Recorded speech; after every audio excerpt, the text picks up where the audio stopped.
ओम नमो भगवते वासुदेवाय। संसार में हर मनुष्य जीवन भर सुख, शांति और अपने सपनों को पूरा करने की तलाश में भागता रहता है। हम सोचते हैं कि जब हमारी सारी भौतिक इच्छाएं पूरी हो जाएंगी तब हमें पूर्णता मिलेगी, लेकिन असल में जब तक हमारे मन की चिंताएं शांत नहीं होती तब तक दुनिया की कोई भी सफलता हमें सच्चा सुख नहीं दे सकती। यदि आप भी अपने जीवन में उस परम शांति, अटूट सुख और अपने सभी रुके हुए कार्य की पूर्णता चाहते हैं तो आज की यह कथा आपके लिए किसी कल्प वृक्ष से कम नहीं है। शास्त्रों में प्रमाणित है कि जो कार्य वर्षों के परिश्रम से सिद्ध नहीं होते वे पुरुषोत्तम मास की कथा के पूर्ण होने पर भगवान की एक करुणा दृष्टि से सहज ही सिद्ध हो जाते हैं। जय श्रीमन नारायण। प्रिय श्रोताओं, आज हम परम कल्याणकारी और साक्षात भगवान श्री कृष्ण की स्वरूप पुरुषोत्तम मास की 5 दिवसीय पावन कथा के 5वें और अंतिम दिन यानी पूर्णाहुति के अत्यंत शुभ अवसर पर पहुंच चुके। यह दिन केवल एक कथा का समापन नहीं है, बल्कि यह आपके जीवन के उन सभी कष्टों, कर्जों और दुखों का समापन है जो अब तक आपको घेरे हुए थे।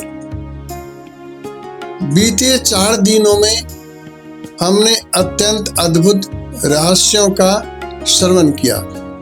हमने जाना कि कैसे भगवान ने तिरस्कृत मलमास को गले लगाकर उसे अपना नाम पुरुषोत्तम दिया।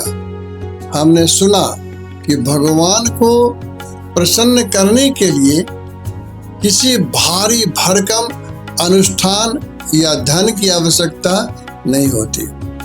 हमने जाना कि कैसे एक निर्धन सुधेव ब्राह्मण केवल इस कथा को सुनकर चक्रवर्ती सम्राट बना और कैसे एक साधारण से दीप दान से साक्षात नारायण हमारे घर के रक्षक बन जाते हैं। आज इस अंतिम दिन की कथा में हम जानेंगे इस 5 दिन की कथा का पूर्ण फल क्या है, इसका समापन कैसे करना चाहिए ताकि हमारी हर मनोकामना सिद्ध हो सके। पद्म पुराण की कथा आगे है। महर्षि वाल्मीकि ने राजा दृढ़धनवा को उनके पूर्व जन्म का सारा रहस्य बता दिया था। राजा जान चुके थे कि उनके इस विशाल साम्राज्य, अपार धन और सुख का कारण केवल पुरुषोत्तम मास की कथा का श्रवण और साधारण सा दीपदान है। यह सत्य जानकर राजा के हृदय भगवान के प्रेम से भर गया। उन्होंने अपना शेष जीवन अहंकार मुक्त होकर प्रजा की सेवा और भगवान श्री हरि की साधारण भक्ति में व्यतीत किया। जब राजा दृढ़धनवा का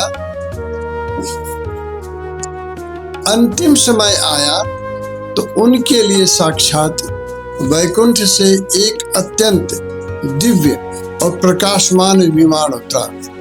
भगवान के पार्षद उन्हें सम्मान पूर्वक उस विमान में बिठाकर गोलोक ले गए, जहां दृढ़धनवा को साक्षात भगवान श्री कृष्ण के चरणों में अनंत काल के लिए स्थान प्राप्त हुआ।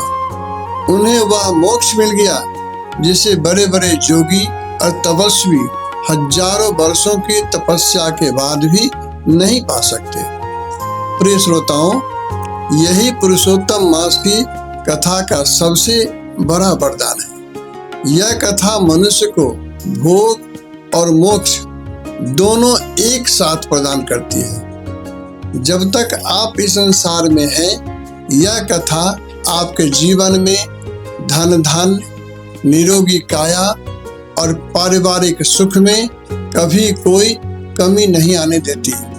और जब जीवन का अंत समय आता है तो आपको जन्म मरण के चक्र से मुक्त करके सीधा परमात्मा की गोद में स्थान मिलती है। अब प्रश्न यह उठता है कि इस 5 दिवसीय कथा के पूर्ण होने पर हमें क्या करना चाहिए। प्रायः लोग सोचते हैं कि कथा की पूर्णाहुति पर कोई बहुत बड़ा हवन, यज्ञ या खर्चीला दान करना होगा। लेकिन भगवान श्री कृष्ण ने गीता और पुराणों में स्पष्ट कहा है कि जो भक्ति भय या दिखावे से की जाए वह मुझे प्रिय नहीं है। पुरुषोत्तम मास की इस कथा का उद्यापन या समापन अत्यंत ही सरल और प्रेमपूर्ण है। भगवान श्री हरि कहते हैं कि कथा के पूर्ण होने पर अपने सामर्थ्य के अनुसार बिना किसी कर्ज या मजबूरी के यदि आप किसी भूखे को भोजन करा देते हैं, किसी निर्धन को वस्त्र दे देते हैं या प्रकृति की सेवा में कोई वृक्ष लगा देते हैं तो वही मेरी सबसे बड़ी पूजा है। यदि आपके पास धन नहीं है तो केवल एक पात्र में जल लेकर सूर्य नारायण को अर्घ दें और मन ही मन भगवान श्री हरि को धन्यवाद दें। बस इतना करने मात्र से ही आपके अनुष्ठान की पूर्णाहुति हो जाती है और आपको इस कथा का कोटि कोटि फल प्राप्त होता है। इस पुरुषोत्तम मास ने हमें यह सिखाया है कि भगवान हमारे धन के नहीं बल्कि हमारे निर्मल भाव के भूखे हैं। वे हमारे आंसुओं को पोंछने के लिए हमेशा हमारे पास खड़े रहते हैं। बस हमें उन्हें सच्चे हृदय से पुकारने की आवश्यकता है।